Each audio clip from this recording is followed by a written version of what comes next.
네, 안녕하십니까. 세금 잡는 닥터북, 저는 닥터코치 용입니다. 자, 오늘은 최근에 현금 영수증 발행 점검에 관련된 기능들을 저희가 많이 소개하고 있는데요. 세미나에서도 말씀을 드렸었고, 또 무료 체험 과정에서도 많이들 좋아하셔서 영상을 짧게 만들었습니다. 이 영상을 통해서 우리가 왜 현금 영수증 발행 금액을 점검을 해야 되는지, 좀 오래된 사례지만 저희가 이제 온라인에서 관련된 사례를 찾아서 오늘 좀 잠깐 설명을 드리고, 또 닥터북에서 어떤 기능이 있는지, 그리고 그 무료 체험을 어떻게 하는 건지 그 방식에 대해서 설명을 드리겠습니다. 자, 사례고요. 사례가 사업용 계좌의 입금액. 여기 보시면 지금 전화를 이 영상을 보시는 분들이 대부분 병원 원장님들이 되실 텐데, 뭐 실제 개인 사업자는 상관이 없습니다. 뭐 다 동일하고요. 현금 흐름이 온라인 입금이 많은 그런 사업장이다. 그러면 다 해당이 되는 거니까 꼭 병원만 해당되는 건 아니라 좀 넓은 폭으로 좀 이해하셨으면 좋겠어요. 자, 사례는 병원 사례고요. 사업용 계좌에 입금자가 있고요. 그 다음에 현금 발행 요청하는 사람들 있잖아요. 그 사람들이 불일치가 발생했을 때 국세청에서는 세무조사 대상이 되고, 그 누락액에 대해서 과세를 하게 됩니다. 추징을 하게 되죠. 그런데 본 사례는 그 추징을 불복을 해서 해당 이제 원장님께서 이제 불복으로 심사를 한 건데, 그것마저도 기각된 사례입니다. 대상은 이 영상에서 대상이 되는 부분들은 치과, 피부과, 성형외과, 안과, 뭐 한의원 등 온라인 입금이 많으신 원장님들은 반드시 이 내용을 듣고 사전에 준비를 하셔야 나중에 좀 황당한 일을 당하시지 않을 수 있어요. 본 영상의 목표는 일단 현금 영수증을 미발행되는지를 확인하는 어떤 자동화 시스템이 필요합니다. 뭐 실제로 현금 영수증 발행을 100% 한다 이런 분들이 대부분이세요. 뭐 매출을 숨기는 게 아니니까. 자, 100% 하는데 문제는 사업용 계좌에서 뭐 부모님이 입금을 하고 환자는 자녀가 될 수가 있다는 거죠. 경우에 따라서는 뭐 제3자가 입금하는 경우도 저는 봤어요. 뭐 이런 경우에 메모 관리를 하지 않으면 본 사례에서 보는 것처럼 굉장히 혼란을 겪을 수가 있기 때문에 그 내용들을 한번 살피고자 합니다. 그래서 어떻게 점검을 할 것이냐. 그리고 본 사례를 보면 점검하는 과정과 시간이 굉장히 오래 걸려서 결국 포기한다는 내용이거든요. 그렇다면 우리가 현금 영수증 발행을 점검하는 거는 최소한 하루에 10분 정도만 할애를 하자, 그 얘기고요. 그랬을 때 국세청에서 이런 자료를 소명했을 경우에 그동안 하루에 10분 동안 했던 메모라든가 이런 부분들이 엑셀로 관리가 돼 있으니까 소명하기가 쉽겠죠. 그러면 불필요한 세무조사에서 매출들하고에 대한 어떤 불이익을 당하지 않을 겁니다. 자, 그 다음에 세 번째는 저희 치과의원에서 닥터북을 많이들 쓰고 계신데, 그 치과의원에서 닥터북으로 현금 영수증 미발행을 어떻게 점검하는지 그 활용 사례를 보여드리고, 마지막으로는 무료 체험 방식 간단하게 설명드리겠습니다. 자, 바로 넘어갈게요. 자, 이 사례입니다. 국세 법령 정보 시스템에서 저희가 발견을 한 거고, 문서번호 이렇게 돼 있고, 결정 유형은 이제 기각이다, 이거죠. 기각. 기각이란 얘기는 이제 불복을 신청을 했는데 기각이다라는 얘기입니다. 소득세에 관련된 부분, 이거 바로 볼게요. 사업용 계좌의 입금한 금액에 대해서 현금 영수증을 누락하였는지 여부입니다. 당연히 현금 영수증 발행을 해야 되겠죠. 자, 요지를 볼까요?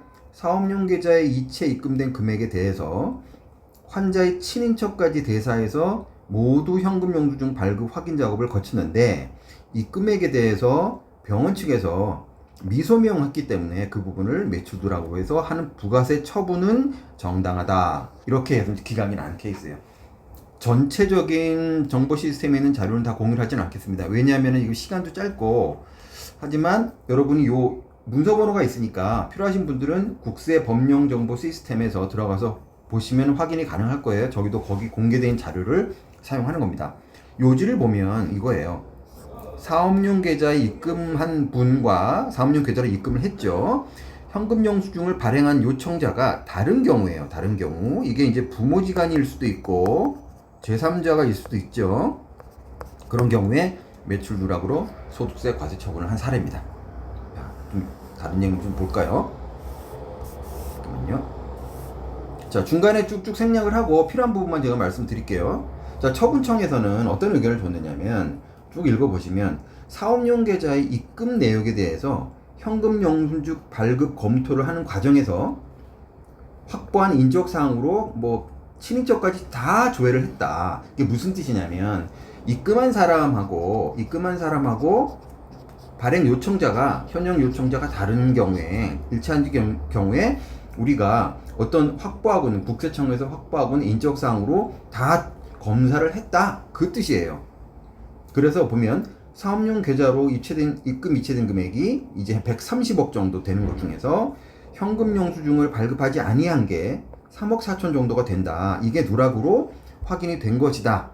자, 그래서 블라블라 하고 결국에 병원에서 제출한 현금 영수증 발급자하고도 환자하고도 다 비교 대사를 했는데도 결국에는 이제 원장님 소명을 못한 거죠. 그래서 즉 요거의 결론은 이거예요. 사업용 계좌에서 입금한 13억 중에서 3억 5천이 미발행으로 매출 누락이 확인됐다. 뭐 이런 사례입니다. 자, 그래서 그 내용도 다시 한번 좀 볼게요. 자, 이쪽 볼게요. 자, 조사청은 중간 생략한 거예요. 조사청은 사업용 계좌로 입금된 금액은 경험치에 비추어 청구인, 즉 원장님이죠. 병원의 수익 금액으로 추정이 되니까 사업용 계좌에 입금된 내역과 청구인이 병원이 제출한 현금 영수증 발급한 환자 목록하고 비교해서 수익 금액을 누락한 것이다.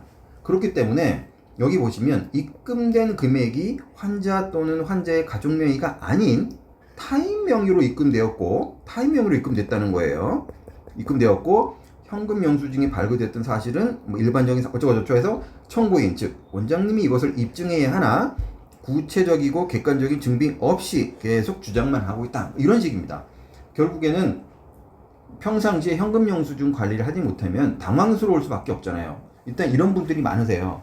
원장님들이 저희가 원칙은 현형 100% 발행하는 게 원칙입니다라는 말씀을 하세요. 자, 원칙이다. 자, 원칙은 알겠는데 그럼 조사가 나왔을 때 계좌하고 현금 영수증 발행한 걸 비교할 때 이런 내용들이 나오잖아요. 말씀드린 대로 부모 자식이 보낼 경우는 당연히 불일치하고 경우에 따른 제3자가 보내는 경우도 당연히 불일치하죠. 그럴 경우에 관리를 하지 않으면 이런 식으로 급작스럽게 소명을 요구하는데 문제는 몇 년 전께 나온다는 거죠. 자, 여기서 볼 때는 사업용 계좌의 입금자와 현금 영수증 환자명이 다른 경우에 병원에서의 입증 책임이 있다. 이거죠. 병원에서 입증을 해라. 자, 그래서 이 원장님은 입증을 이제 하기 시작합니다. 자, 그런 내용들도 좀 나오니까 여기 보겠습니다. 조금 줄여서 전체적으로 좀 볼게요. 네, 조금 줄였습니다. 자, 조사청에서 이렇게 읽은 거예요. 청구인에게, 자, 병원 원장님에게 이체한 금액 13억에 대해서 현금 영수증 발급 여부를 확인하는, 즉 확인 작업을 요구했습니다. 자, 그러면 우리는 불일치한 금액이 3억 얼마 정도 되는데 그러면 당신들이 한번 확인을 해서 소명을 해보세요 하고 소명을 요구한 거죠. 소명 요구를 한 겁니다. 자, 소명 요구를 했는데 청구인, 즉 병원에서 이 확인 작업을 위해서 다양한 방법을 썼어요. 자, 입금 후 전월 5일에 수술받은 환자에게 전화해서 수술비를 입금한 사람의 연관성도 찾아봤고요. 사업용 계좌 입금인 전체 5일에 환자의 전체 차트를 찾아서 입금자와 성명, 즉 요게 현형 발행자죠. 현형 발행 요청자가 일치한 것을 제외한 나머지 차트에 대한 대상으로 확인을 했다. 그런데 대상자를 확인하는 시간만 이틀이 걸렸어요. 수술이 있는 월요일부터 토요일까지는 전화를 할 수 없어 일요일 알바까지 고용해서 환자에게 전화를 했으나 전화 연결도 어려웠고 연결이 되더라도 시간이 많이 흘렀겠죠. 기억을 못한다. 즉 협조를 안 한다는 얘기죠. 따라서 결국에는 개별 확인의 실효성이 없다고 판단하여 확인 작업을 포기했다. 자, 눈물겨운 얘기입니다. 갑자기 매출 누락이 3억 정도 된다고 하니까 이 원장님이 얼마나 당황스러우셨겠습니까? 자, 그래서 알바도 고용해서 몇 년 전에 환자들하고 얘기를 한 거겠죠. 왜 입금자하고 환자명하고 다릅니까? 이런 식으로. 자, 요청을 해서 시작을 하는데 기간도 오래 걸린 내용이고 환자 통화도 힘들고요. 그리고 사실상 통화가 돼도 협조 잘 안 하겠죠. 뭐 개인적인 얘기인데 뭐 얼마나 사연이 많겠습니까? 자, 안타깝게 결국 이 원장님은 포기하고 조사청이 처분을 따랐던 그런 사례입니다. 좀 안타까운 사례죠. 이렇게 해서 이제 사례는 간단하게 설명을 드렸어요. 그럼 제가 말씀드리고 싶은 내용은 뭐냐면 이런 내용들이 비단 하나의 사업장만 발생하는 게 아닙니다. 즉 사업용 계좌 입금액 기준으로 현금 영수증에 대한 미발행 점검이 정말 필요한 조사 사례예요. 이 사례를 가지고 우리가 이제 반면 교사로 삼고 실제로 원장님 병원에서 현금 영수증 미발행에 대한 어떤 점검 프로세스가 정기적으로 이루어져야 합니다. 또 반드시 죄송합니다. 시간이 또 많이 걸리면 안 되겠죠. 자, 온라인 입금이 많은 병과. 자, 이 내용은 개인 사업자 모두에게 해당되는 거니까 꼭 병원이 아니고 온라인 입금이 많은 케이스, 뭐 학원일 수도 있고요. 그런 경우도 다 동일한 거예요. 반드시 정기적으로 현금 영수증 발행에 대한 점검과 특히 입금자와 현금 영수증이 발행자가 다른 경우에는 메모를 반드시 하셔야 이런 황당한 일이 발생하지 않아요. 몇 년 세무조사라는 거는 바로 지난달에 있는 게 나오는 게 아니죠. 몇 년 전께 나오는 거니까. 그래서 향후 조사당국의 소명에 대비하고자 이 사례를 간단하게 설명을 드렸습니다. 자, 그렇다면 저희 닥터북, 제가 이제 닥터북을 개발한 사람인데요. 이 닥터북으로는 그러면 이걸 어떻게 효과적으로 할 수 있을까? 그럼 당신 말하는 대로 진짜 하루에 10분이면 되는 건지 이런 내용들을 한번 간단하게 보겠습니다. 자, 본 사례는 저희 이제 닥터북 화면입니다. 닥터북의 이제 화면이고요. 설명을 드릴게요. 자동으로 클릭을 하면 자동이에요. 저희 닥터북은 다 자동입니다. 입력하는 거 없어요. 자, 입금 계좌가 나오고요. 왼편에. 그 다음에 오른편에는 현금 영수증의 발행 현황이 나와요. 그럼 샘플 보면 자, 이렇게 입금이 됐다는 거죠. 1월 13일날 입금됐고 1월 14일날 뭐 땡땡분이 500만원 입금하셨네요. 이런 식으로 입금한 게 이쪽은 이제 은행 계좌예요. 은행 계좌. 닥터북에 등록되어 있는 계좌 자동이에요. 자동으로 불러 나옵니다.